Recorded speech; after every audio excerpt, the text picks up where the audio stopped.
Retirement के बाद ना कोई नौकरी, ना कोई तय दिनचर्या और एक शांत घर जहां सन्नाटा भी गूंजता है। तब जाकर मैंने स्वयं को पहचानना शुरू किया। मैं कौन हूं? मैंने बंगले बनवाए, फार्म हाउस खड़े किए, छोटे बड़े व्यवसायों में निवेश किया, पर आज मैं स्वयं को चार सादी दीवारों में सिमटा पाता हूं।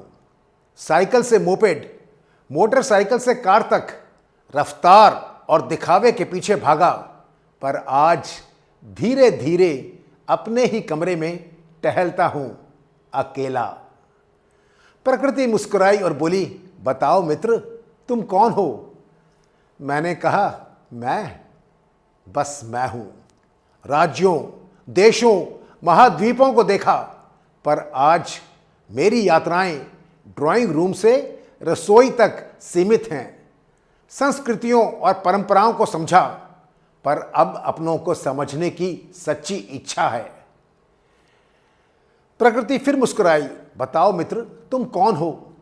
मैंने कहा, बस मैं हूं।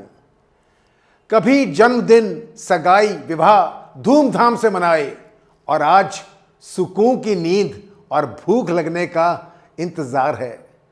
प्रकृति ने फिर पूछा, बताओ मित्र, तुम कौन हो? मैंने उत्तर दिया, बस मैं हूं। सोना चांदी, हीरे मोती तिजोरियों में चुपचाप सो रहे हैं। सूट ब्लेजर अलमारियों में टंगे रह गए हैं।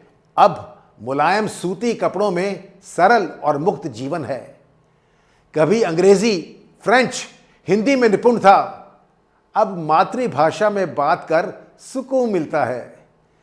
काम के लिए लगातार यात्राएं की, आज लाभ हानि को यादों में तोलता हूं। व्यवसाय चलाए, परिवार पाला, अनेक संबंध बनाए, पर आज सबसे प्रिय संग पड़ोस का स्नेही इंसान है। नियमों का पालन किया, शिक्षा में आगे बढ़ा, पर अब समझ पाया हूं कि वास्तव में महत्वपूर्ण क्या है। जीवन के उतार चढ़ाव के बाद एक शांत क्षण में मेरी आत्मा मुझसे बोली, बस अब तैयार हो जाओ हे यात्री, अंतिम यात्रा की तैयारी का समय है।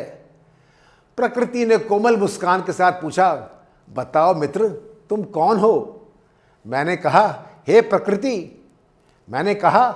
प्रकृति, तू ही मैं हूं और मैं ही तू हूं। कभी आकाश में उड़ता था, आज धरती को ससम्मान छूता हूं। मुझे क्षमा करना, मुझे एक और अवसर देना। धन कमाने की मशीन बनकर नहीं, बल्कि एक सच्चा मनुष्य बनकर जीने का। मूल्यों के साथ, परिवार के साथ, प्रेम के साथ। सभी वरिष्ठ जनों को प्रेम, साहस और शांति की शुभकामनाएं।